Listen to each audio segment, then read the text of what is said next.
This repute conference like will now be Royal recorded. Military College of Canada (RMC), Queen's University in various capacities, and having collaborative research with RMC Canada and University of Alberta, Edmonton, Canada. He is a senior member of IEEE and live member of IETE. Currently, he is a chairperson of Antenna and Propagation Chapter of IEEE Kerala section. He is also the founding and current chairman of IEEE MTT's Kerala chapter. He has received several prestigious awards, which includes National Scholarship from Ministry of Human Resource Development from Government of India, Outstanding Contribution Award from APMTT Kolkata Chapter, Best Contribution Award from Notable Services and Significant Contribution towards the advancement of IEEE and engineering profession from IEEE Kolkata section, and several Best Paper Awards in international conferences. His current research interest includes wireless power transfer, energy harvesting, microwave circuits, engineering material, metamaterial inspired antennas and circuit reconfigurable and multifunctional antennas for modern wireless application, dielectric resonator antennas, and terahertz antennas. He has more than 100 publications in peer-reviewed national and international journal and conference proceedings, and authored 2 books with Cambridge University Press, UK, and Taylor and Francis, USA. He is on the board of reviewers of several international journals of repute, including IEEE Transaction in Antenna and Propagation, IEEE Antenna on Wireless Propagation later, IEEE AWPL, IET Microwave Antenna and Propagation, Electronics later. He is an associate editor in IEEE Access, an international journal of RF and microwave computer-aided engineering Valley, and guest editor-in-chief for ongoing special issues in the same journal. So I would like to hand over this to Professor Saha, and we are eagerly waiting for his words of wisdom. So I look forward to wonderful events to follow. So Professor Saha, please. Thank you, Dr. Sarkar. In fact, I really don't need this much of detailed introduction because I see many of the participants probably know me personally and I know them, most of them very well. And I welcome you all in this particular talk. Am I audible and do you see me also? Can anyone reply? The organizers? Yes, yes. Oh, Yes, sir. Yes, yes, of course. Please go ahead. yeah, I can recognize this voice also. Yeah, thank you very much, Dr. Bhattacharjee. Yeah, so this is a talk which I thought of, sharing to the students, also to the some of the young faculty members who are taking this kind of courses. And as far as my teaching experience is concerned, over the last 1.5 decades, I would say, teaching this particular course, especially for the UG students who have just come into this engineering after 10 plus 2, is most difficult kind of thing. And moreover, you face, students of diversified nature. Some of the students are little bit very, not so strong in mathematics. Some students are very good and very keen in doing the mathematical things. And as you know, this course requires quite a lot of mathematical background and some physical concepts also. So we teachers face quite a challenging job while teaching this kind of courses. And I have dealt with various kind of students, various type of students in different colleges and in universities. I used to teach in the colleges. In this college also I was there for a couple of years, and then I was at other colleges, and then I taught in Jadavpur University also, and now I am teaching in IIST. So I have gone through, different kind of students of different region also. So I thought like I'll share my experience and how I have modified and I have modulated my teaching techniques while catering to these these kind of courses. So considering these, I have made this title, Effective Learning and Teaching of Engineering Electromagnetics.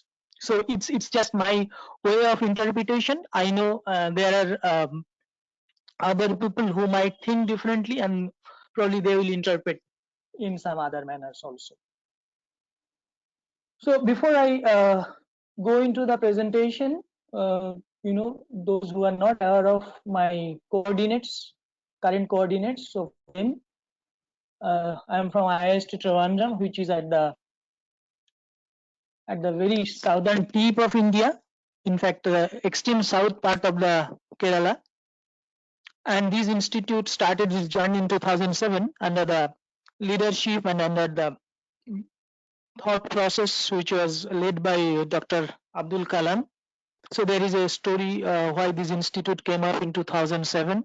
At that time, Indian Space Research Organization was facing some kind of difficulty in getting quality human resource for their project, and then the Prime Minister talked with Dr. Kalam and other space legends, and they came up with this beautiful idea to have a own institute under the Department of Space. So before I go into the details of my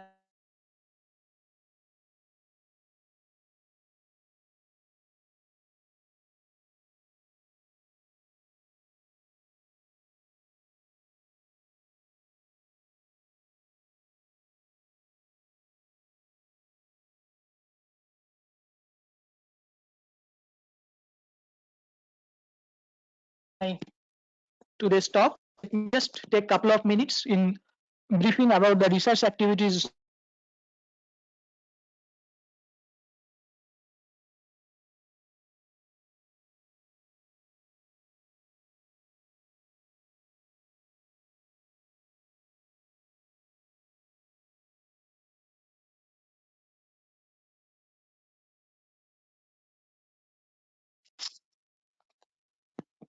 Hello, am I audible? Am No, I sir, audible? your voice is not audible. No, sir, your voice is not audible. Yes, sir. Yes, sir. Am I Yes, audible it's now? audible. Yes. Yeah. Yes, yes. So yeah, please don't play with these mute and unmute. I felt like probably for a second or so I got muted. Okay, keep it as it is. Okay. Yeah. And then other thing is the microwave and millimeter wave antennas and the wireless power transfer systems, anti-hertz kind of systems, which we have started very recently. So these are some of the glimpses of the research activities that's has happened over a decade or so. The printed antennas, but I'll be very fast on this particular part. Probably skip some of the slides also, because I'll be coming to how, from the very basic concept, some of these advanced research topics are linked. So as a beginner you might get little bit overwhelmed how these wideband and ultra wideband antennas and metamaterials and many new terms probably some of you are hearing. So don't get overwhelmed. I'll take you to the very basics of probably as basic as Maxwell's equation or even before that, and then I'll try to link some of these activities. So some of our work are related to some of the modern requirements for wireless applications like cognitive radios. And as you can see, this is a new kind of antenna technology for photoconductive antennas for space applications. So here we are trying to develop some new kind of antennas which will be exclusively for space applications, but there are a lot of challenges and hurdles. I'll skip a couple of slides here. And then we do a lot of collaborations with various ISRO centers for different kind of work. And those who are aware of the state-of-the-art requirements in the antenna background, antenna scenario, then you know that because of the communication requirement and the requirement driven by the necessity, which is ultra wideband communication, faster communication, more data rate, and you need to send more data at a faster rate. So you need different kind of antennas and wideband and ultra wideband antennas. Then new concept like MIMO and all are coming into picture, and then there are ideas how we can effectively enhance the spectrum uses, spectrum utilization efficiency, what we call, and for that different intelligent radio like cognitive radio and other things are coming into picture. So those who have not understood these slides, for them, I mean to them I apologize, but I just wanted to give you some glimpses of what we are doing, and but I'll try to correlate the next parts that I am going to talk on with some of these activities. So as we know, the classical technique of teaching electromagnetics in classroom is I call it very popularly chalk and talk approach. You take a chalk, go to the blackboard, and you talk about the stuff you want to. And as far as the electromagnetics is concerned, the students will probably get overwhelmed by a lot of mathematics, a lot of equations, and after deriving equations for hours and hours, finally you'll come to some boundary conditions. You'll apply the boundary conditions and you'll try to make students visualize certain things which probably most of the times are quite obscure. As far, I mean, if I remember my days of learning electromagnetics, even though we had some of the world-renowned professors in our department, our learning probably at that time was not great. So with that experience and with the new kind of thought I'm trying to inject every time while teaching, I'll just give you a few offer a few case studies over here, that is case studies 1 to 6, and I'll then conclude. So as you know, rectangular waveguide is one of the very common topics probably taught in 3rd or 4th semester for electronics and communication engineers, and probably in universities also, those who are doing bachelors of BSc in physics or electronics also, you deal with this kind of thing. But we have seen probably to complete the entire derivation of rectangular waveguide, around 10 to 12 lectures will be taken just to derive the equations and solving these equations. Then we'll be introducing the concept of electromagnetic modes. So you imagine that this is a periodically loaded transmission line. As you know, that printed transmission lines are developed on a substrate, which are dielectric substrate, and then it is most of the times it is backed by ground plane, and you have a transmission line on the other side, and this width of the line and the dielectric constant of this laminate determines the impedance of the line, this width of the line I was talking about. And sometimes you put different kind of stubs on this line to get different kind of inductive or capacitive elements derived from the transmission line without using an external component. And then in some of the applications, you put different kind of shunt path, that is, you create a short circuit path. For electromagnetic engineers, it might not be short circuit because any current path might act as an inductor, but sometimes you try to have a shorted stub, so you might have a switch and you can have the option to control that switch, and using this kind of concept you can come up with a periodically loaded transmission line which might act in different configurations. Sometimes it can act as a filter, or it can be as a resonators, especially when you are loading a transmission line. Similarly, when you have a rectangular waveguide and you can periodically load this rectangular waveguide depending on the different kind of apertures, as I was showing over here, depending on the aperture size, aperture position and all, you can produce different kind of inductive and capacitive susceptance, which would be probably quite useful. And then as far as the mathematics is concerned, you will try to use the concept of distributed parameter over a transmission line, because the transmission line is a distributed network, unlike the electrical engineers, or we apply the circuit theory. Here also you can apply, but not on an infinite line. So you have to basically divide the circuits into basic unit cells. So each of these transmission line can be modeled by different kind of circuit element, and then you can have periodically loaded susceptance, which might be inductive or capacitive or combination. And then those who have done little bit of filter theory, you know that using this kind of approach, you can mathematically establish the concept of dispersion, that such a line will act as a having a pass band as well as stop band, so it can be interpreted as a filter. So let me go into the details of the first case study, introducing this rectangular waveguide to the students.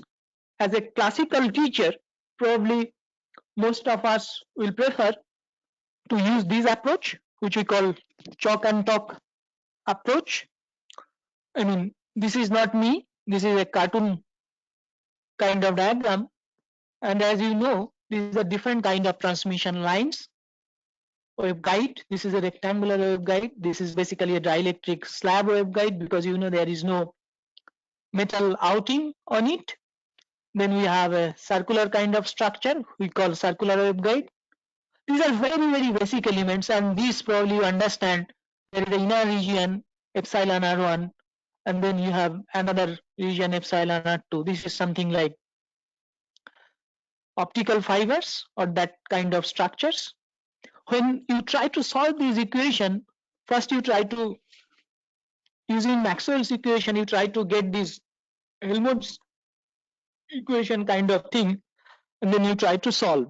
I'm not going to do this for, over here, because I want to show, of course, mathematics cannot be avoided. We have to do the mathematics, but I want to show how we can teach this. I can, as a teacher, how we can teach this more effectively, and as a student, how you can learn it passionately without thinking that, oh my God, this much of mathematics is involved and how do I go ahead. So first, how we can get attracted in this particular area, and of course then we have to have the mathematics, but we should not initially get afraid or overwhelmed by seeing this kind of mathematics. So you know, after using your Maxwell's equation and then source free region, you will make this divergence of E equals to 0, and then you get this Lorentz equation, and then in a similar manner you can write the Lorentz equation for the magnetic field, that square H plus k square H equals to 0. Probably up to this part itself your professor will take a class, because you know, when you are deriving in the board, or probably showing these things in PowerPoint presentation for very beginners is not good. Then you try to solve this equation by a method which is called method of separation of variables. So when you try to do that, you get these kind of equations, and finally you will be solving this different component of the field, that is the xx, which is the x variation of the field, this is the y variation of the field, and as you are using the method of separation of variables, your total field, the spatial dependence of the field is like this. So this part is indicating, this is generalized equation as of now, because we have not used any boundary condition till now. So this is the x variation, this is the y variation, and we have considered the wave is moving in the z direction, so it has a z variation e to the power minus j beta z, the wave moving in the z direction. In a similar manner, you will get the expression for the electric field, and you will get a similar form of expression of the electric field over here. So here Ez is function of x, this is function of y, and this part is function of z. So this is indicating the spatial variation of the fields. It is not applicable, it is not generic as of now, but we can try to make it applicable for different kind of structures. And now from here, once you have either of the Ez or Az, then you can use Maxwell's equation and you can get the other unknowns, because as far as the the field components are there, in general I can have x, y, z component of the electric field, I can have x, y, z component of the magnetic field also. So in general I can have 6 unknowns. So using this kind of Maxwell's equation, which I have presented here systematically, you imagine that you have one of the components of the electric or magnetic field, that is Ez or Az, is known. Then using them and using this set of equations, you can get all other field equations, right? So I am trying to take you to this alternative area. So these are the expression for the electric field Ex, Ey, Hx, Hy expressed in terms of Ez and Az respectively. So if you have the information about Ez or Az or both will not be applicable, I will be coming to why. Then you can get the expression for the electric field in 2 possible modes, which mathematically we call transverse electric mode and transverse magnetic mode. First of all, well, after doing this much mathematics, probably it takes 3 to 4 classes at least, then you come to the observation that if I have Ez equals to 0 and Az equal to 0, then I see that all the field components are vanishing. So such a combination of the field, that is both Ez and Az equal to 0, is not possible. So this basically shows that transverse electromagnetic wave cannot exist in a rectangular waveguide, and that is the also case for circular waveguide. So then you will assume that either Ez or Az will be 0, then you will be putting either in this case or in this case, and accordingly either the TE solutions or TM solutions you will be getting to. And if you assume that Ez equals to 0, that means you are assuming transverse electric mode, then you get this set of equations, and then you can apply the boundary condition, because we have a rectangular waveguide. So this is our metal plates. So here and here, that is at x equals to 0 and x equal to a, we'll have our field component, tangential component of the field to be 0. So the neither the z component not the y component can't exist over here and here at these 2 particular plates. So if we use this standard boundary condition that Ex equal to 0 at y equal to 0, then you get D0 and B0, and in this way finally you get your field expressions expressed like this. Z component of the magnetic field is expressed like cos of kxx cos of kyy multiplied by the propagating component, that is exponential minus j beta z. It is already a lot of effort for you, and then you can depend on this boundary condition to get the complete solutions, which is not very user friendly as far as at least for the beginners, because trying to recollect these after this much of mathematics is probably not easy.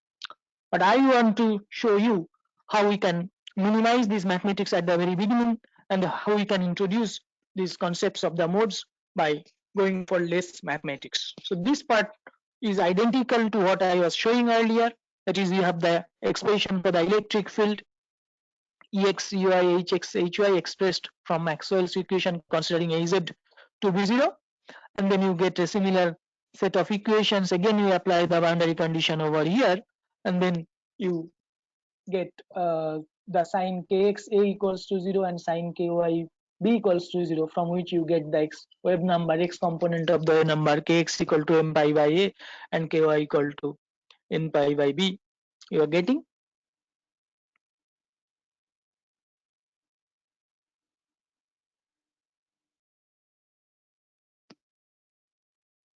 So this is the summary of the TM mode equations, complete solution. So this, from here you can get the concepts of mode of propagation.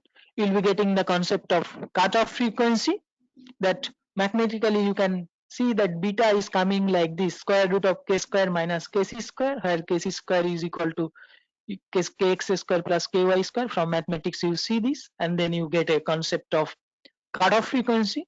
Below a certain frequency you can see your beta will be becoming imaginary, so that I mean the attenuation will be very high at below that frequency, so that won't be supported.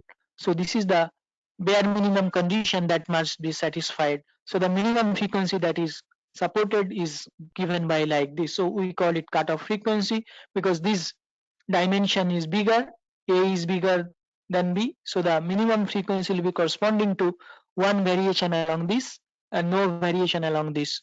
So we call it as a TE10.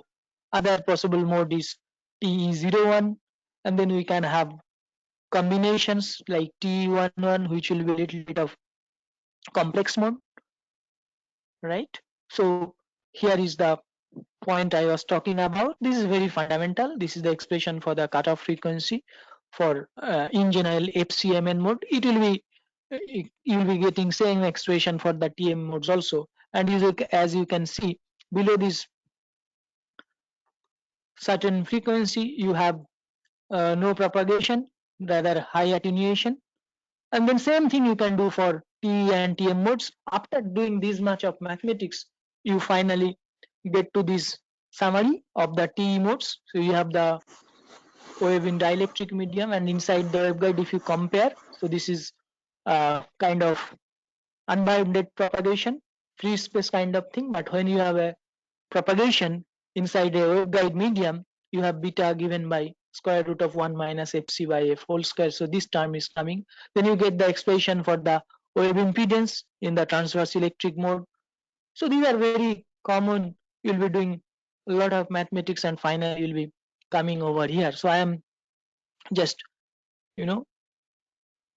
skipping some of the slides because it is almost same, and you get the similar kind of conclusion. So probably till this, if I use the chalk and talk approach, I will take at least 7 to 8 lectures just to introduce to you with these mathematics. And finally, after deriving all these mathematics, we'll be introducing this kind of mode to you. So because I'm trying to draw something over here, this is the wall, front view of your rectangular waveguide wall. So because we have a boundary condition that electric field should always be orthogonal to a metal surface, so I can have electric field like this, right? I can have electric field like this, or alternatively I can have field like this, right? But because it is a propagating wave, I cannot have constant kind of field, so it will have a spatial variation. So if I choose the first combination, then I might see the field going from bottom plate to top plate like this, because then I am satisfying the boundary condition. But between this point and this point, the field must have a sinusoidal kind of variation, either sine or cosine, dictated by boundary conditions. So at this point, which I can say x equal to 0, and at this point, which I can say x equal to a, this vertical component of the field cannot exist, because if it exists, then it will be violating the boundary condition, because this is tangential component over here. And at the same time, I must have the sinusoidal variation between here. So if I am having a null here and a null here, then either sine or cosine means the fundamental mode means here I will have a maxima. So the first type of mode I was talking about will have a profile like this. That means a null at x equal to 0, a null at x equal to a, and a maxima at x equals to a by 2. So I have drawn these electric field diagram using the physical concept. I did not use any mathematics, but this is, I have taken it probably as a snap from some book or whatever. But this is after deriving all the equations I have shown you. But this can be obtained just from the boundary condition concept. And similarly, as I said, if I choose the blue combination, I can have a field like this also, right? Because it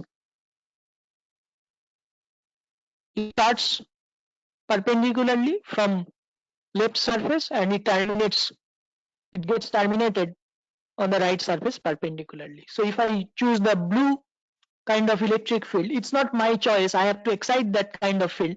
There I will have a profile like this. So I will have a profile like this. Now it is needless to say that if I have this type of electric field, so it is a sign variation, sign pi x by a probably, and this will be giving me a sign pi y by b type of variation. So this is one of the dominant, this is the dominant mode we call, because a is greater than b. So these will be corresponding to a larger wave compared to this, because this dimension is shorter. So these will be indicating the lowest possible frequency that is supported by the rectangular waveguide. Now when I was drawing this, let me change the color and go back to my first combination.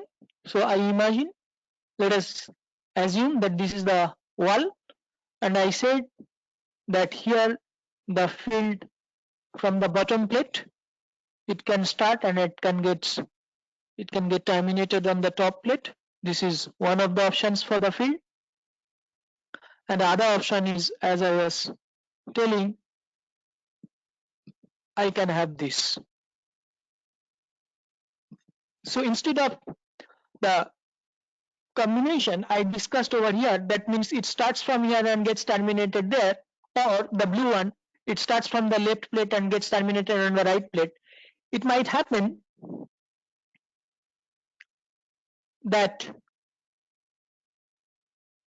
the field starts from here but gets terminated here. It is possible, right? It is not the easiest one, but it is possible. It starts from here but gets terminated there, because it satisfies my mathematics. It satisfies the boundary condition that electric field is orthogonal to a metallic surface. So this is also a possible mode. This is, in fact, is your TE11 mode. The first two I discussed, the electric field, the red one, which is going from bottom to top and having a sinusoidal variation, is T10, and this one is T01. Okay, so not necessarily at the very beginning we have to do a lot of mathematics and then we have to come to the concept of modes. So this is the again similar kind of concept. You can get the expression for the surface current distribution, because you know surface current is n cross h, where n is the surface normal vector, unit vector, and h is the magnetic field. So these you have already obtained by doing a lot of exercise. Then you can get the expression for the surface current that is induced on different walls of your rectangular waveguide.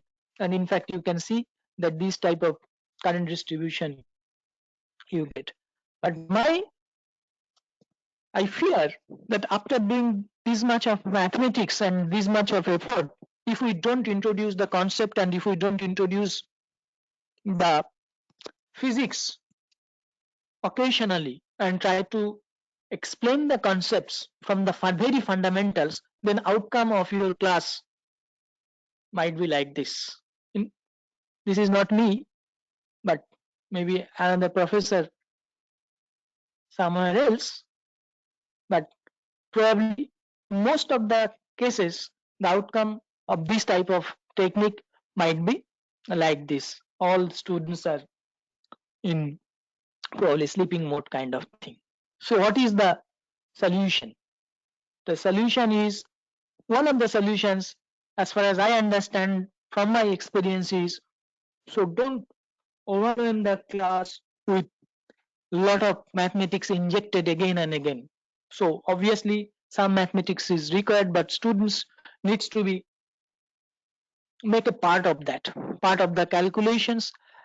And more importantly, if we can derive the concepts from the fundamental, if we can establish the concept with less mathematics but more of physical examples and all, and if we can use some animations from different kind of EM solvers, some of those for which the students version or free version is available, if we can use that, that would be probably very interesting.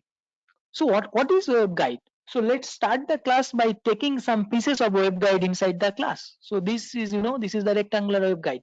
Where does it get applied?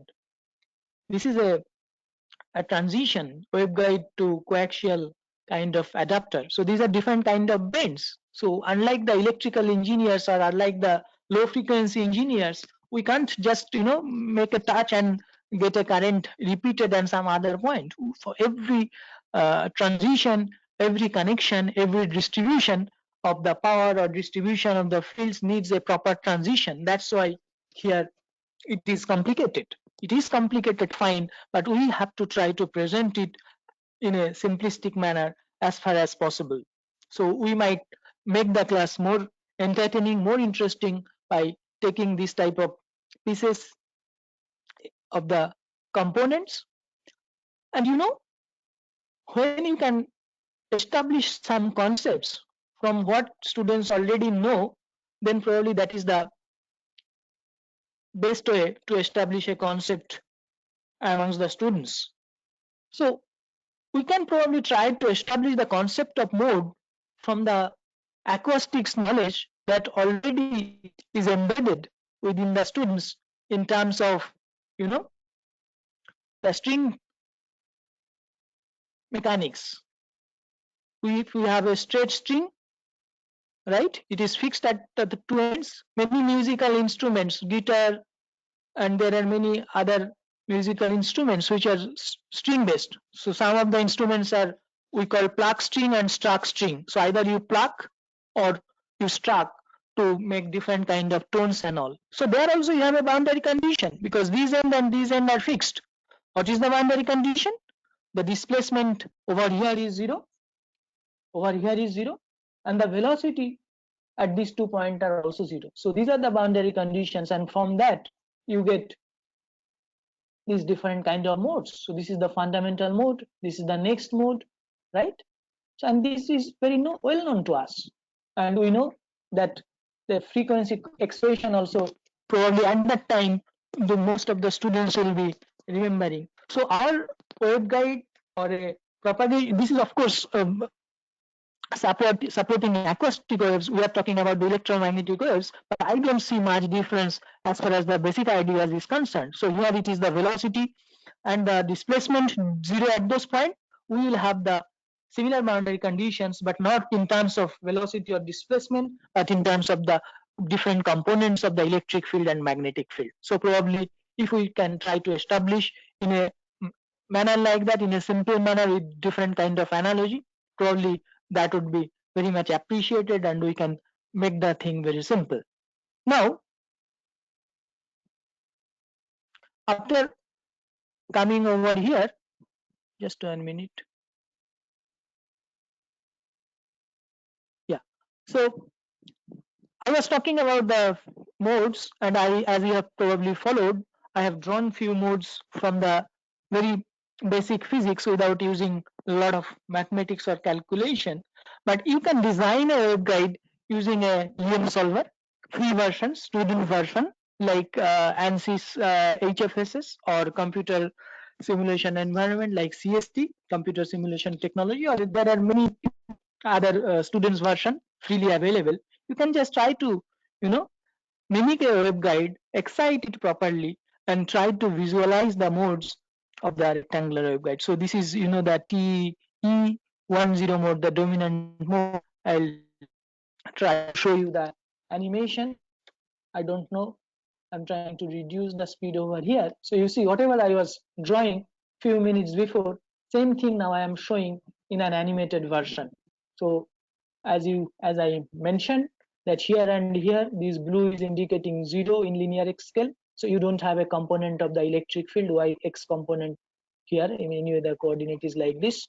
So you have a null here, you have a null here, and you have a maxima at the center at x equal to a by 2. And this is oscillating until and unless we visualize this, the knowledge of the knowledge will not be assimilated. Assimilation of the knowledge is the ultimate learning.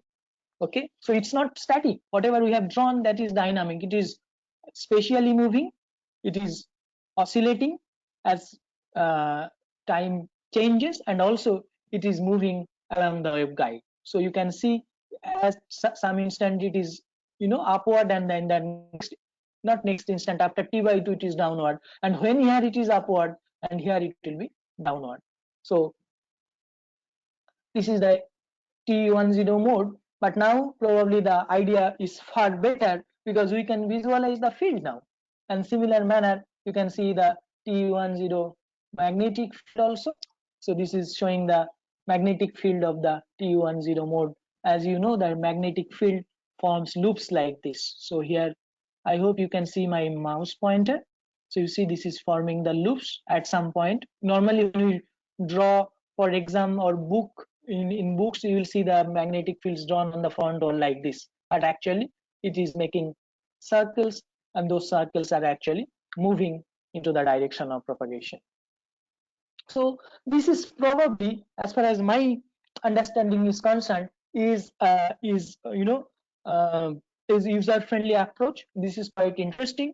The students are, sometimes some of the students might be a little bit afraid of mathematics, but if you can give them this type of platform where they can produce, they can make this kind of waveguides, and they can see the animated field, then that creates a lot of interest. And from that, this is very basic, and from that you can create a lot of other type of components and all. You can come up with your own design or some interesting project, maybe a electromagnetic calculator or something like that the students can try to develop. So this is now the transverse electric 2.0 mode.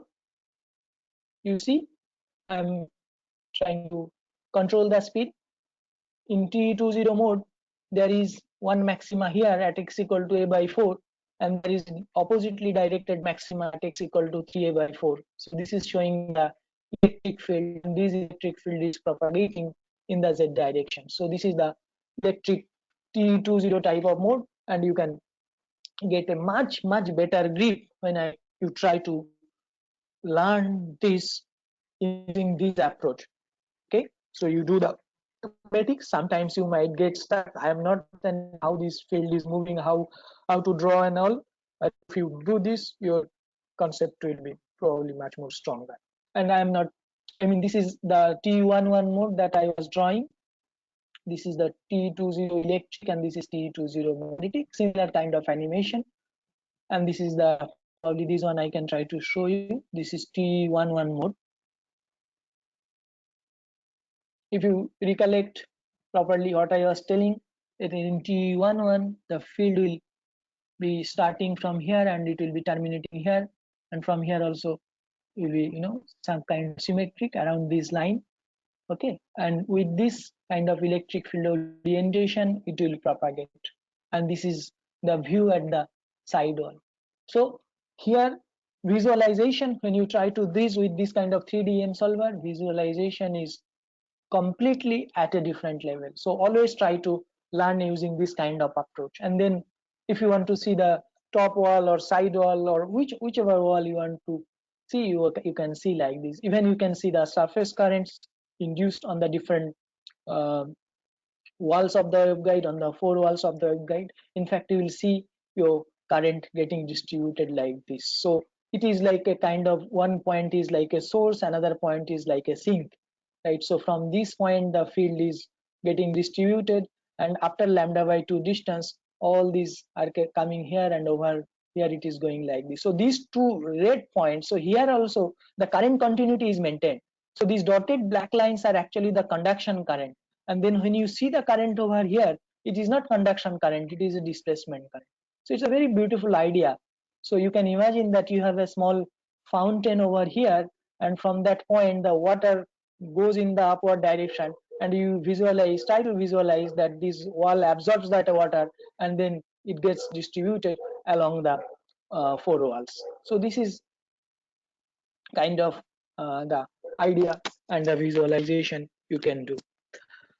So probably almost 15 lectures will be gone just to understand the rectangular waveguide, and then when you come to the circular waveguide, things will be much more complicated, because now you'll be introducing the cylindrical coordinate system, and your Maxwell's equation now will be much more complicated.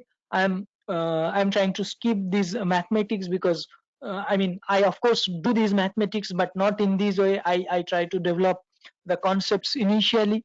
Probably that is I mean, for beginners that approach is probably useful, but then the students themselves will learn that it is not only the visualization and animation. I need to know the things in detail also. Then you yourself will understand that you need to go into the mathematics as well. But if I throw or inject a lot of mathematics initially, you will be probably getting repelled from this course. And because there are many other attracting courses where you can do some computer coding or different kind of things. I'm not against anything, because I am also an electronics and communication engineering person, but this is the part of the subject which I can say it's an analogy wise, it's like a coconut. Initially you might think, oh, it's not edible because it's so hard.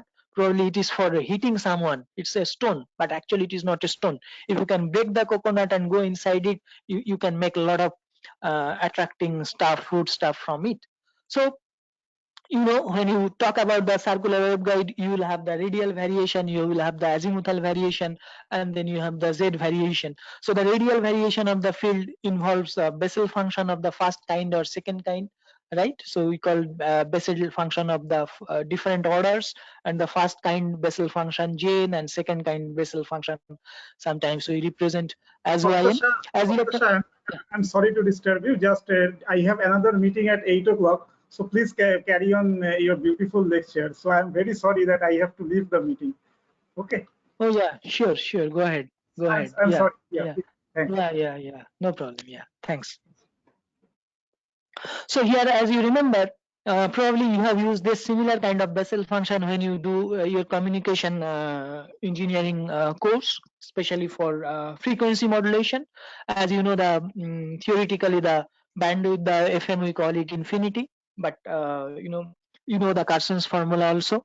Like when you consider the higher orders, we call it sidebands.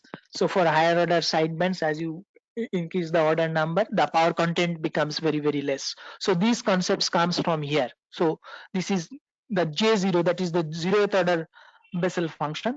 This is the first order Bessel function. This is the second order Bessel function of first kind, that is Jn, and there are similarly your Yn values also. So if you consider any upper limit on the number of orders, suppose I have an order of suppose 5 or 10, then I can it is in communication we call it modulation index. So that is the argument of the Bessel function Jnx as a function of x.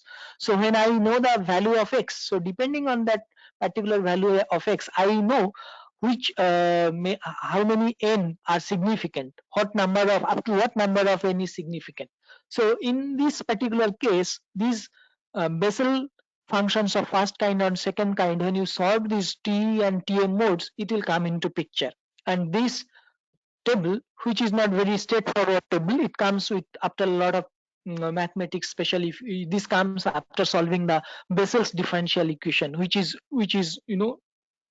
if you try to solve on your own using the Frobenius method or using the power series solution method, itself is a time consuming task. So we have to think from that aspect. So if we initially throw all these mathematics to the the newcomers, especially with 10+2 background, not with a lot of thing, so then there is a high chance of repulsion. Our goal is not to repel them but to attract them. So I will show how we can probably try to develop the concept with initially with less mathematics. When you teach and you go into the details of that, as I talked about for TE mode, this is the expression for the cutoff frequency. So you need to know what are the different values of PNM prime, where PNM prime is the basically, you know, it is the first derivative of the Bessel function. So this corresponds to the nth root of nth order Bessel function. That is the first derivative, roots of the first derivative of the Bessel function.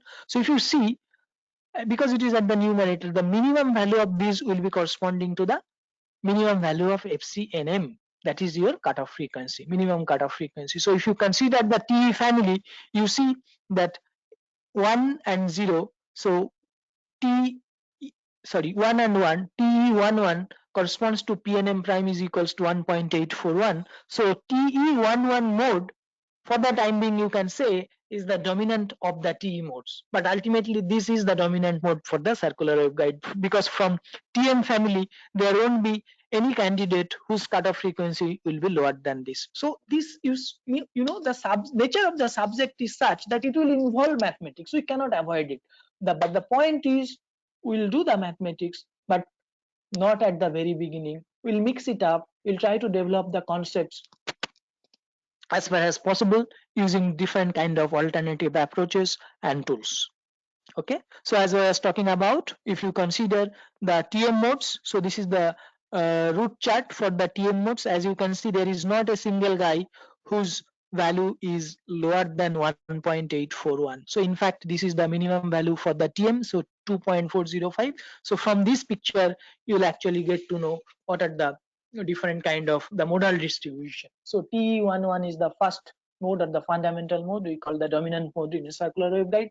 Then we have the higher order modes like TM01, TE21, and so on and so forth. Now the question is, what is the implication of these modes? Why do I really need to understand these modes? Now this part, you know, I'm going to cover. You see, this is the wall. I've taken it probably from some classical book.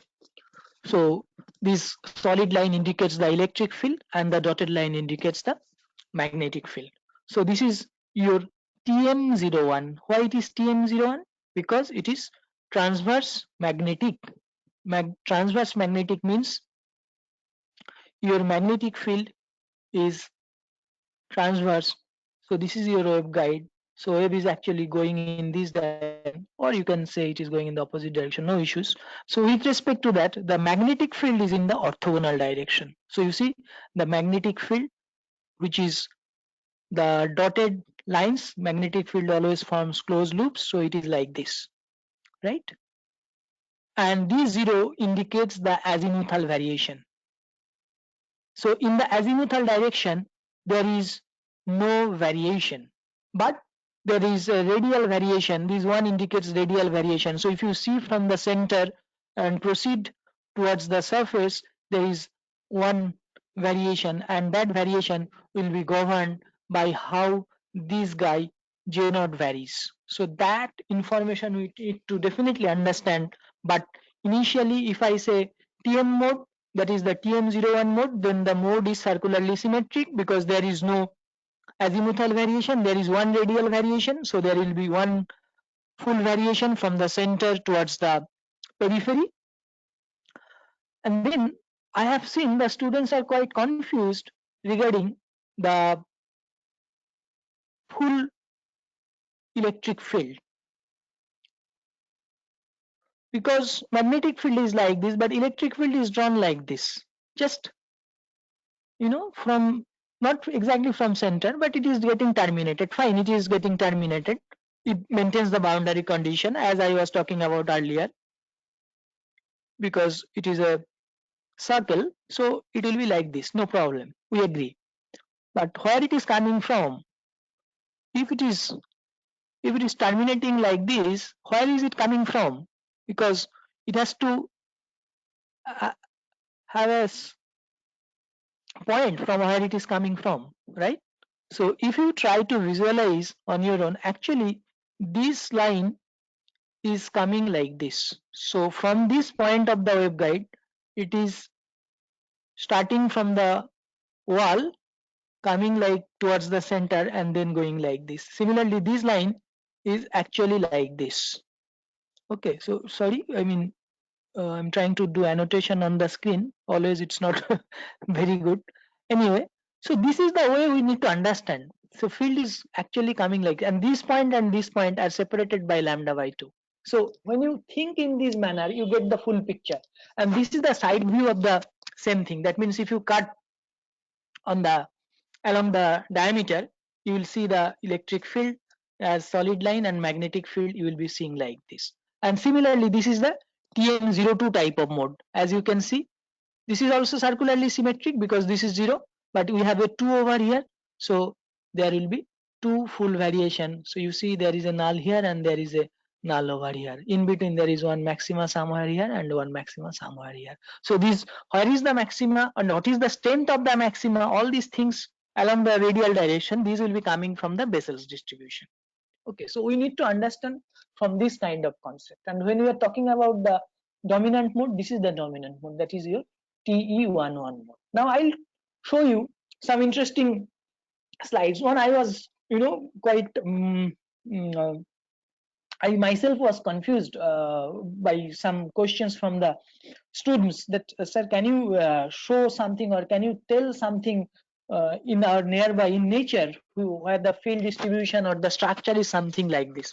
So the nearest picture that came in my mind is like this, because students are not understanding how these magnetic field are actually forming the loop. Because this magnetic field as of now, dotted line, it is going like this, but how it is closing the loop? Actually it is going inside, and from there it is forming a loop like this. So if you try to take an example from nature, so as you know that banana tree, the stem of the banana tree, I mean the inner part we eat also, but if you see the layer, I mean not the edible part, just the outside layer, it is actually like this. So its orientation is something like the magnetic field in your T11 type of mode. Okay, so this one is the straight, but the next one onwards it is curved.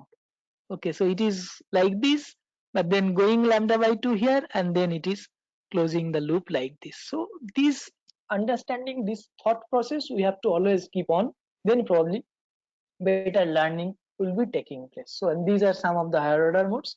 And applications wise, if I want to tell what is the applications of this circular waveguide, of course one of the applications is your frequency meter, which is basically a cylindrical cavity resonator. When you close the waveguide from both ends, you put additional boundary conditions, and then it is no longer just a rectangle circular waveguide, but it becomes a circular cavity. So then you will be putting another boundary conditions, and then the frequency of this cavity resonator and its quality factor will depend on this height of this particular cavity. And using this particular method, you actually measure the unknown frequency in your microwave test bench kind of experiment. Okay, now these modes, the rectangular waveguide mode and circular waveguide mode I was talking about, this is very, very basic. It might be very, very basic, but it is so interesting and it has so profound applications. When you really work on different kind of systems, you can't imagine till what level it has application. So I am right now showing a application, I mean choosing proper mode and exciting those particular modes for satellite tracking applications. This is called monopulse tracking kind of applications, which is a very useful technique for tracking some of the LEO satellites. Now, just now I was talking about the TE11 mode. Okay, so you see this is the TE11 mode, which is taken from a commercial solver. While after designing this, of course, this is probably from CST. As I was talking about, you can see this electric field, I mean strength will depend on the color, but as you can see it is somewhat like this. Okay, so this is the electric field distribution for the TE11 mode, and this is for the TE01 mode. Why I am saying it is 01? Because you see there is no azimuthal variation, but there is a one radial variation from here to here. When you go, you see there is a maxima somewhere here. So this is the TE01 type of mode, and then this is TM01 mode, and this is we call it a higher order mode, then it is called TE21 mode, because it is TE21, the first two in the TE21, the first two indicates the azimuthal variation. Okay, so if this is azimuthal variation, and you understand azimuth variation means what, I am coming from here to here, so that's it. So from phi 0 I have come back, means I have come back to phi equals to 2 pi. So because it must be periodic, that means whatever field I get for phi equal to 0, I should get the same field for phi equal to 2 pi, or at phi 30 degree and phi 390 degree I should get the same value. That means the azimuthal variation must have a trigonometric variation in the form of cosine or sine. Now cosine and sine are basically same, because if you rotate your coordinate system by 90 degree, that means from where you set your reference, so cosine and sine will be basically same. So when I say 2-1 mode, that means here I have 2, so cos of 2 phi. So if you say cos 2 phi, that means at phi 0 you will have a maxima, and phi 90 also you will have a maxima. So this point is a maxima, this point is a maxima, sorry, phi 0 and phi 180, and phi 90 also you will have a maxima, because you have a 2 over here and here you have a maxima. So you have 4 maxima, and then in between you will have nulls. Why? Because when you have phi equal to 45 degree, here you will have a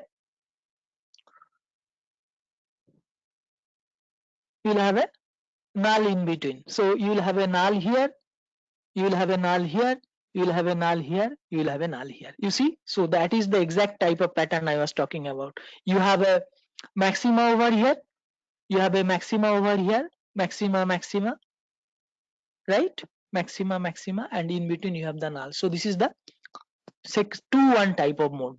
Now these modes are extremely crucial. Choosing the proper modes and exciting the proper modes is extremely crucial for some of the advanced applications. Probably it will be a little bit you know, difficult for some of the beginners, but you'll appreciate the application. So these are the 2-1 mode, and this mode is also 2-1 mode, but it is orthogonal mode, because I mean, you can say that I might have maxima here instead of an null. Yes, that is also possible, but it depends on how you excite. So this type of mode is called the orthogonal mode. So this is TE21 mode, and this is the TE21 star mode. Okay, so these two are basically same. In fact, you can excite both of them also, but you know, by having proper probes at different locations. So you will have, if you excite at this, I mean, if you track, or if you know, get it from these 4 points, you will get the TE21 mode, and if you get from these 4 points, then you will get the TE21 star mode.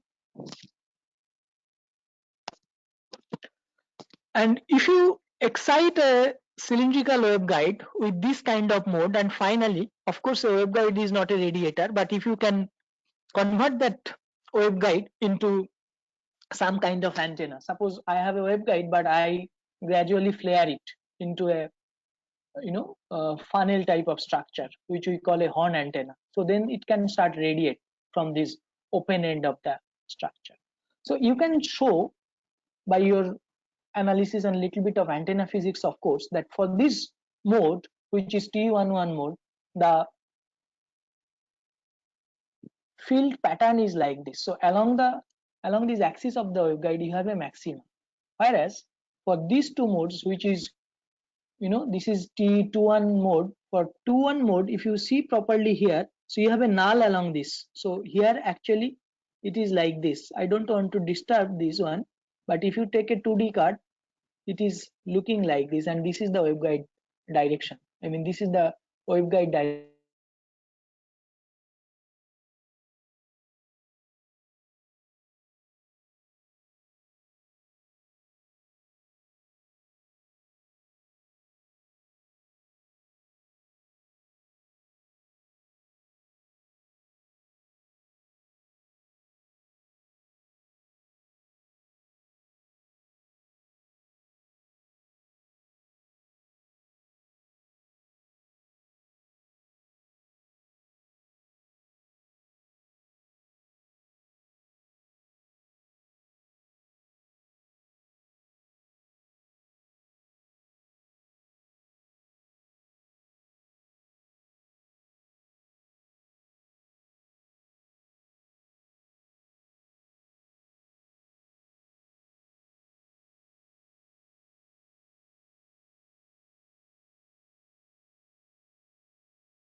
Do you hear me?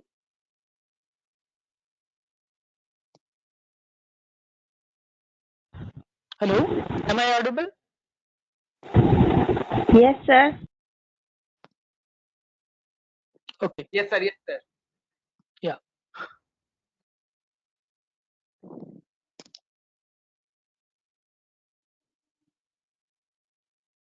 Yeah. In between, there was any disconnection? I felt like there is Yes, some sir. issue. Yes, sir. Yes, sir. I think Yes, you sir. have some network error, sir. Uh-huh. I think you have some network problem. Yeah. Okay. I hope this will be fine now. Yeah. But I have gone back to the first slide again, but I have to go back there anyway. Dr. Sarkar, how much more time I have? Sir চলে গেছে sir, মানে network প্রবলেমের জন্য join করতে পারছেন না। Okay. So probably I was somewhere here. No, I have covered all this. Sorry, I could have just see from that other way. Anyway, I was discussing this. So I was talking about this concept that you have to choose this mode, is T11 mode. Will give you a maxima along the waveguide axis, along the antenna axis, of course, and then these will be giving you a null. And this concept is very, very useful for some of the satellite tracking applications. So when you put the main antenna which collects the data, we call it sum. It is like this, and there are 4 other tracking antennas which are kept like this. And when you excite the proper modes, I mean some of the very fundamentals I was talking about, you can use this for satellite tracking application. So whatever we learn as a fundamental thing in our courses, it has very interesting applications in all corners of engineering electromagnetics. So if you see, that is what I was talking about. This is the radiation pattern from this cylindrical kind of horn antenna when it is excited in a TE11 type of mode. Okay, this is a circular horn, but when you are exciting it in TE21 mode or TE21 star mode, its pattern is like this. You have to see this particular part very carefully. You have a null along this, and these actually sits at the focus of your paraboloid reflector. That is the parabolic reflector, and this is one of my PhD students is working in this particular field, and this is the tracking horn tracking assembly which is sitting at the rooftop of one of the remote sensing centers. This is at NRSC Hyderabad, National Remote Sensing Center, Hyderabad. Very recently, I mean, this was designed and fabricated in collaboration with them, and very recently we have published it in IEEE. Anyway, so this is the very fundamentals I was talking about. In fact, some of these modes has applications for dielectric resonators also, because dielectric resonators, especially the cylindrical dielectric resonators, here the similar kind of concepts as I was talking about for circular waveguide or circular cavity will be applicable. Only thing is, along Z direction, you won't have a very strict boundary because there is no metal in a dielectric resonator along Z axis. So there will be a delta kind of thing where delta is close to 1 but less than 1. So these are some of the fundamental modes. T01 del mode, the top view, and this is the side view for the dielectric resonators. And then this is a hybrid mode. This is the next mode, TE01. I said delta close to 1. So this mode is TE01, then 1 plus del mode. So when it is 1 plus del mode, that last suffix is actually indicating Z axis. So along Z axis, you have now close to 2 maxima. So you have one almost a maxima kind of thing over here and another maxima over here. But in the previous case, you had just one maxima. I am saying close to one maxima means because delta, it's not completely accommodated. It is not completely accommodated. So if you compare with a cylindrical waveguide, in a cylindrical waveguide, it will be completely adjusting between Z axis. I mean the component of the field at this wall and this wall will be 0. But for dielectric resonator, it will be something like this. So it will have a little bit of tail extending from here. So that's why we say delta slightly less than 1. 1 means one half wavelength has to be accommodated between these 2 points. And delta means delta close to 1 means the entire half wavelength is not adjusted. Say 90% of the half wavelength is adjusted. Then we say delta equal to 0.9. Okay. So like that. So this is the next order mode. In fact, these dielectric resonators mode also has a lot of applications. So I mean, some of the applications as far as our work is concerned is one is the wireless power transfer kind of system. So in very recent work, using the dielectric resonators and using some cylindrical cavity, split cavity resonator, you can we have demonstrated the power transfer between primary, I mean from this side to this side without using big coils, which some of the research group has used. And these dielectric resonators can also be used for designing very useful antennas.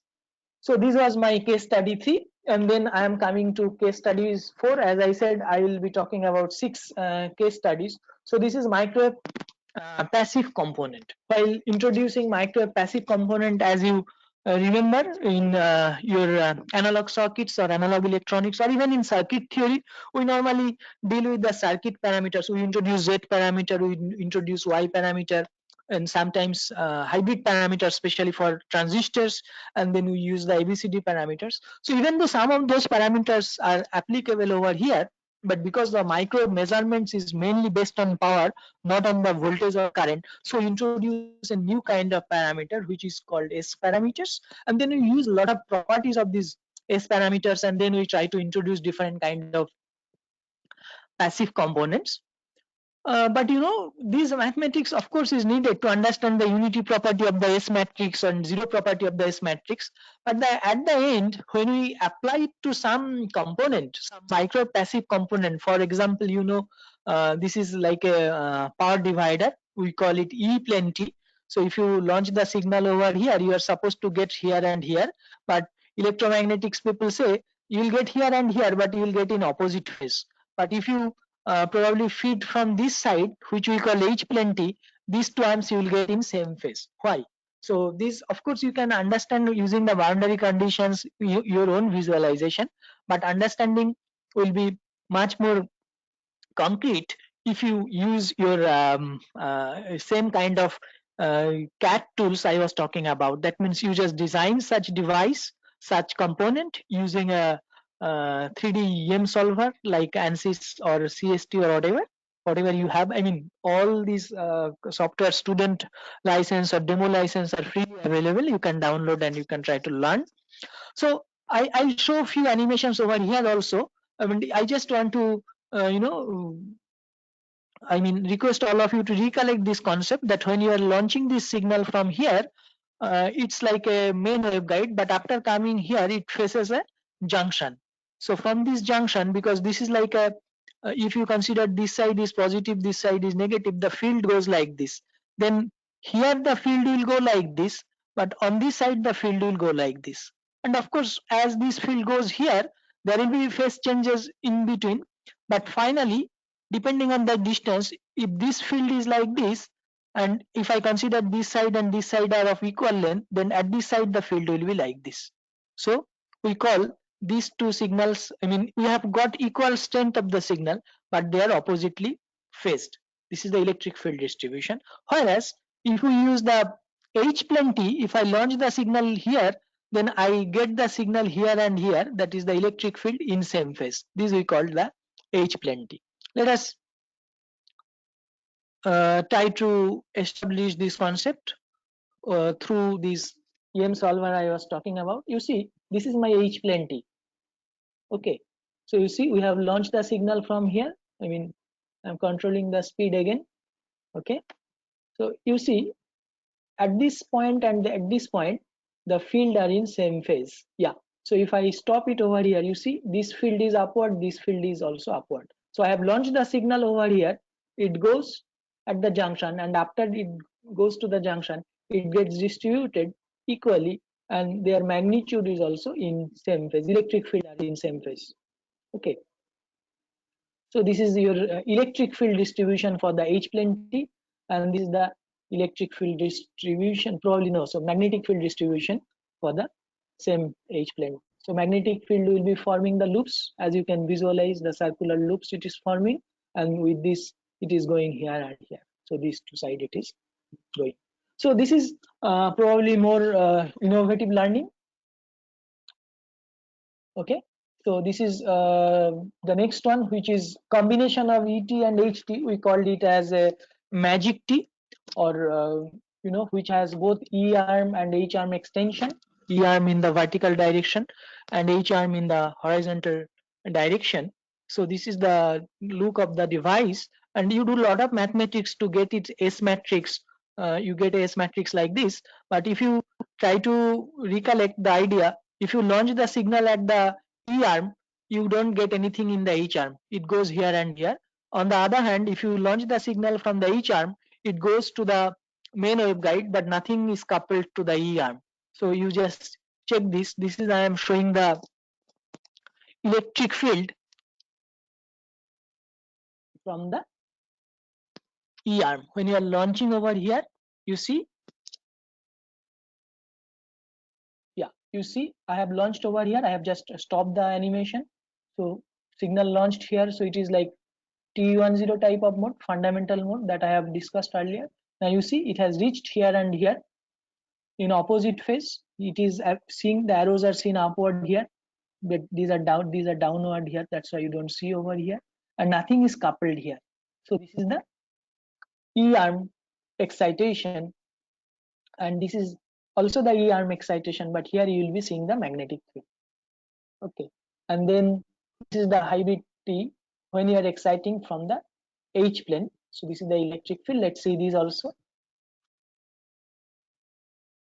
So you see when you are launching from here, that is the H arm, it goes here and here. Try to see these two sides simultaneously, here and here. Try to have a look simultaneously. So it should be both up at a time, and then next T/2 both should be down like this. Okay, yeah. So this is the E field, and associated magnetic field also you can see in a similar manner. Okay, yeah. So this is the microwave passive component. Next I'll be showing you some ideas regarding the circular polarization.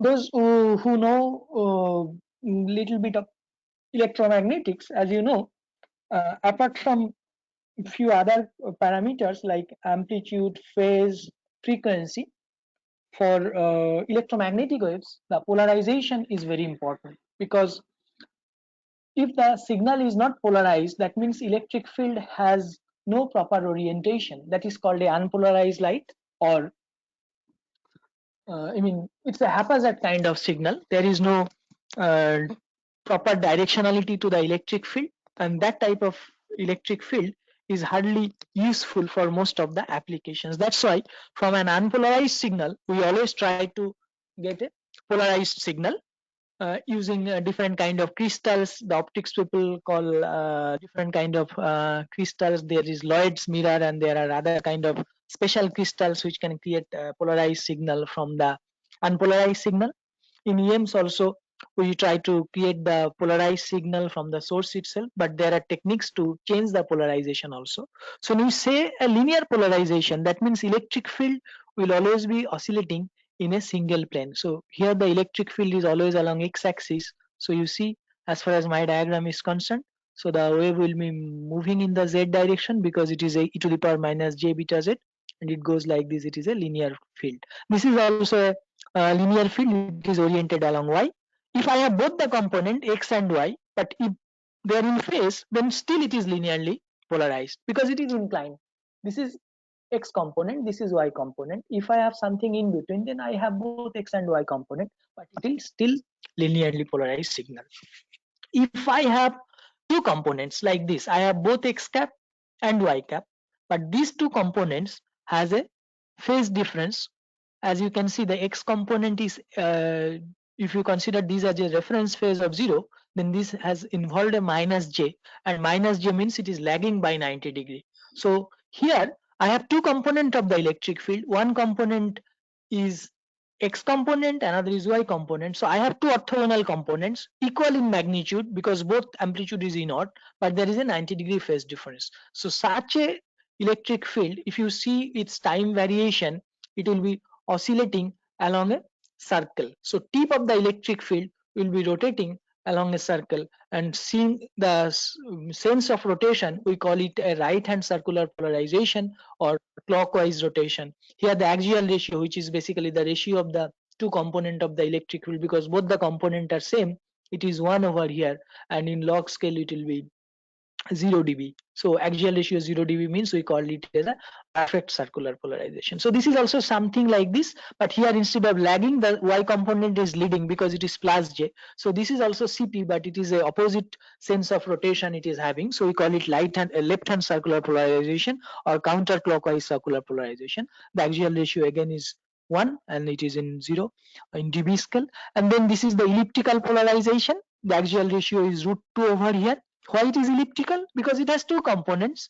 It maintains the 90-degree phase difference idea, but the two components amplitude are not same. One is E0, another is E0 by √2. So the ratio major by minor, major semi-major to semi-minor ratio, that is the not ellipticity, but that is called axial ratio. Ellipticity is related, of course. So this is √2. And if you take it in log scale, the power component, then it will be 3 dB. That is one component of the electric field will be carrying double power over the other component of the electric field. So that is the implication. And in this case, the axial ratio in linear scale is 2. That will be indicating close to 6 dB for your log scale. Now, if I want to excite a circularly polarized signal from a basic antenna, so this is a very basic antenna which we call microstrip patch type of antenna. So you see here I have launching a signal through this transmission line, which is basically a 50 ohm transmission line. Then it goes from to this corner of the patch, and also it goes to the other corner of the patch. So it acts basically a 90-degree delay line, because this line is longer by lambda by 4. So here whatever be the signal of the phase, if this phase is 0, then this phase will be minus 90 degree, because this is a longer line. This is a longer line, so it will be divided, the signal will be divided. You have to maintain the proper impedance ratio to make the division equal. So you ensure that you have excited this current and you have excited this current. So these two component of the current, this current will flow in this direction, and this current, which is same in magnitude but 90-degree phase retarded, will be flowing in this direction. So these two together will give me a right hand circular kind of polarization.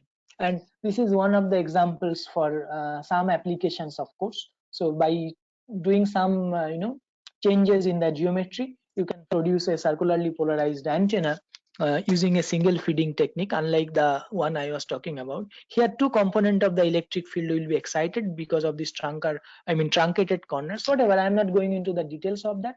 And this is the 3D radiation pattern of that kind of antenna. As you can see, it's a broadside radiator having a maxima in this direction along the perpendicular to the plane of the antenna. Such an antenna is called microstrip patch antenna. Most of you might know, but even if you don't know, no problem, because my idea was to give you the concepts, how the CP concepts is evolving and how it gets applied in this kind of environment. And then when I just defined the axial ratio. So when you see the axial ratio over space, you have to make sure that theta 0 means in the vertical direction, just I showed now. So at this point, the axial ratio is definitely less than 3 dB. I mean, the range of angle for which this axial ratio is less than 3 dB is very important. For this particular antenna, the axial ratio band beam width is 170 degree. 170 degree means it is almost like this. So over a wide observation, I mean 170 is even larger than this.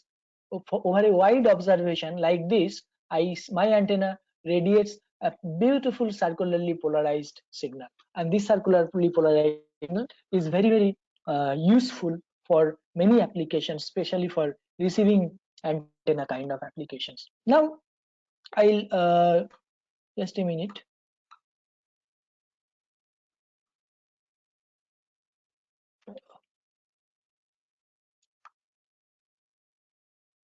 Yeah. So I'll just show you one animation what I was talking about, that for circularly polarized signal, I said that there will be two components of the electric field. So if you observe over time at 0 degree, at zero phase, that means t equal to 0, you see the electric field is completely oriented along this direction, which is, as far as my diagram is concerned, it is along x-axis. But at 45 degree, that means at t by 8, the field gets inclined. So it was here, now it is in this direction. At t equal to t by 4, the field is now completely along minus y-axis. So this field is actually rotating like this. As you can see, the field is rotating like this. So initially it was here, then like this, then like this, then it will be here, as you can see here, okay?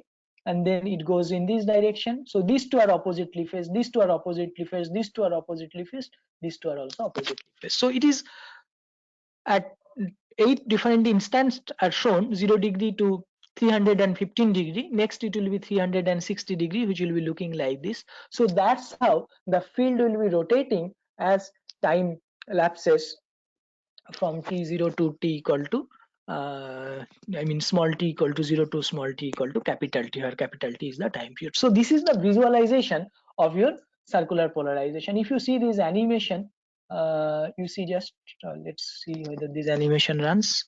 Yeah, probably it's coming. Do you see the screen, Debraj?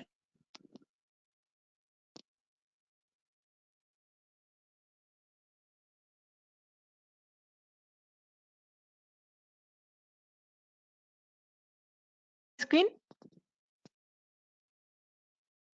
Do you see the Yes, animated sir. field? Yes, Yeah. sir. Yes, sir. Okay. Yeah. Thank you, Dr. Sharkar. Yeah, So sir. Actually, I would like to interrupt you a little bit. Like, I am actually right now leaving for another thing. So I would like to thank you 5 for the. minutes. 5 Acha, 5 minutes, minutes? Doctor. Okay. Yeah, Okay. yeah, Okay. yeah, Okay. Sure. yeah. Sure. Sure. Because Okay. Okay. I have Okay. an interesting slide. Probably, you know, I want you Okay. to Okay. see Okay. that one. Okay. Okay. Yeah. Sure. Sure. Sure. I'll do it. Yeah. Thank you. Okay. Yeah. Thank you. Yeah. So you see, this is how you can try to visualize your CP and try to get a better feeling of circularly polarized antenna after you design it. So now, I mean, a lot of people are working on metamaterials of late. So how some of these basic concept of metamaterial can also be understood using the very, very fundamental animation. I won't take you to the very details of what it is. This is a field which has, come into prominence for last, say, 1.5 decade after some pioneering work by few groups. One was Smith and Smith et al. At 2000, and then Professor Christo Kalos and Ito together. So this, it's a engineered material. People are talking about a lot of applications. It might have some applications are already demonstrated. It has some limitations, of course, but there are a lot of interesting stuff coming on this. I mean, the theory says that below certain frequency, these type of structures, which are thin nanostructures, it can give you a negative epsilon. I mean, for beginners, it's a little bit tough to digest. Yeah, but the thing is like this: if you can artificially design such structures, you get a negative value of epsilon below certain frequency. We call it plasma frequency. And then if you can design this type of structures, which are called split ring resonators, you can get a negative value of mu over certain frequency range. And if you combine these two together, you can get something which is called double negative material. I mean, these are called some kind of metamaterials. So you just try to imagine that I have a conventional material where the constitutive parameters both are positive, but you just imagine that in between I have an engineered medium where I can control the value of mu and epsilon for this medium. Then I have 4 combinations for this one. So this is both positive. This is one of the parameters is negative, that is mu negative. This is the epsilon is sorry, this is both negative, mu and epsilon both are negative. And this is just very classical assumption. Actual scenario won't be this straightforward, but in this coordinate you have epsilon negative. So this is we call double positive, this is called double negative, and these two are called single negative. Now interestingly, if those who are doing some work on metamaterials, you will appreciate these more. So I'll just show how this concept can be understood from very basic simulation. So in this case, I have considered the intermediate medium also as a double positive material. As you see, we have launched a signal and it beautifully reaches to the third medium without any hiccup. But if I consider the second quadrant or fourth quadrant, you see we have launched the signal here, but because one of the constitutive parameters is negative, so the propagation constant is actually imaginary, so it won't reach over here. So this is application for absorbers or some kind of frequency notching applications, or some kind of other applications might be there. Same thing happens over here also, as you can see. Because one of the parameters is negative, as you know, beta equal to omega root mu epsilon. So if one of the parameters is negative, then the your beta becomes complex. So that will be highly lossy kind of medium imaginary. So you don't get any signal over here. But this case, both the parameters negative means your this is called the metamaterial. Your you can mathematically show that here the propagation happens, but there is a phase reversal. The phase and group velocity over here.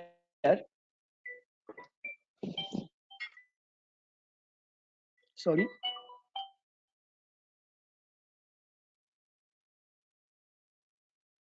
Just a minute. Yeah. So here you can, as I was showing you, you see that I'll just probably run again. Yeah. So you see the in the intermediate region, the signal is going in the opposite direction. So this is because of the effect of the meta. If you have this type of medium, you will have actually this type of properties, and these properties can have different applications. So these are the major applications of the last topic I talked about. These metamaterials have been applied in different areas of the research. Lens, super lenses. Some people works on metamaterial absorber, then metamaterial reverse polarizer. We have also done some kind of work. Anyway, so with this, I conclude the talk. My goal was basically to give you some ideas how the innovation and little bit of physical thought can be applied while learning electromagnetics. So these are some of my collaborators, my professors and my collaborators, Professor Chittojit Sharkar, Dr. Devdeep Sharkar, Dr. Somak Bhattacharya from industry at Canada, Dr. Sami and Dr. Gautam Chattopadhyay, Dr. Ayar. So these are some of my students. I mean, who have worked and who are working with me. Some of them are in ISRO, and some of them are ISRO, and but they are doing PhD, and some other students also. PG and some BTech students are also there in last 10 years who have worked with me. So with this, I conclude my talk. These are some, I mean, these are the two books which are, this book is actually based on my teaching experience, and I started this work in 2012, but somehow I got late because I'm not dealing with this teaching part no more, but this has been published last year. Anyway, so these might not be very useful for the students. I mean, for these antenna book might not be very useful for the UG students because this is a advanced research level book. Yeah, so I conclude with this, and with just a small announcement. Those who are eligible for JRF or SRF position, you can look in our website. There are some opportunities for some students, those who are get qualified and who are looking for PhD positions or junior research fellow or senior research fellow type position. Yeah. Chittojit Sharkar, you can take the podium and you can control the queries. Chinmoy sir, can you hear me? Yeah. Yeah. So yeah, so I could understand what slide you are talking about, and well, a very nice presentation, and I think it's particularly very suitable for people like me who are just like at the beginning stage of their career and want to like work on this teaching part. Like, so I got lots of cues and lots of ideas which I would like to implement later on. So thank you once. Yeah, thank you once again. Yeah.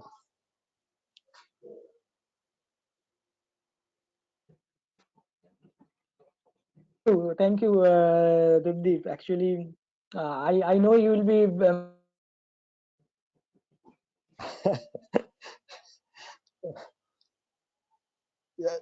Yeah, I think I'm probably losing you while your voice is not audible to me. So I think I will talk to you later on this. And yeah.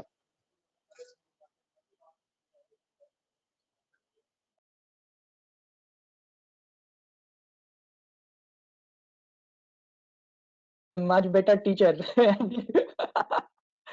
I have full confidence on you that yeah, we cannot skip Matthew. Probably so something in it probably can be done, but called ice breaking. So that ice breaking part by doing this kind of thing. Yeah. Yes. Anything? Yeah. Thank you, Doctor. Whoever has some question, you can ask any question to me, and if you feel you need my email, more intense discussion, feel free to write to me over. Okay, I'll be very happy to address any query.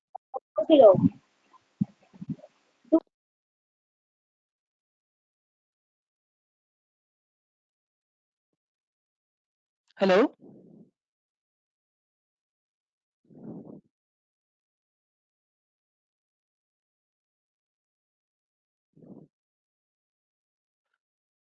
Anyone is having any doubts or you want to interact on anything?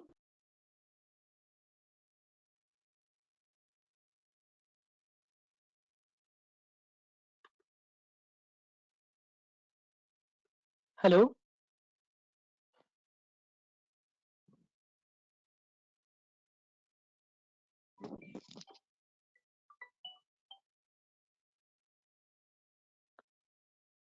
Hello, organizers. Anyone is there? I think there is no problem. Voice breaking. Yeah. Yeah. Am I audible? Yes, sir. Yes, Yes, sir. sir. Now, sir. Yeah. So, Chitan, you can moderate the question answer. If anyone is having any doubts, I can address. Otherwise, you can conclude the session. I think sir is not here. Sir has some network problem. Okay. So I again open it to everyone. Anyone is having any doubts? যদি কারো বাংলায় কিছু প্রশ্ন থাকে বাংলাতেও প্রশ্ন করতে পারো।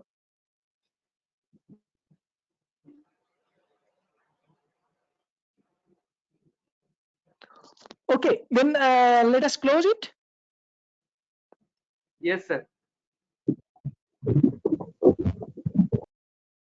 Thank you so much, Yeah, sir, for a okay, nice okay, presentation. thank you. I think sir has arrived. Yeah.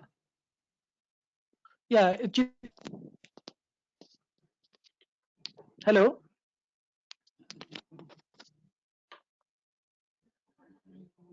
No, sir is offline.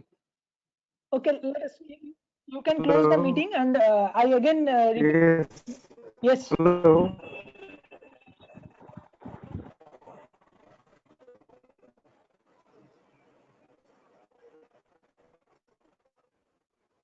Hello. Hello.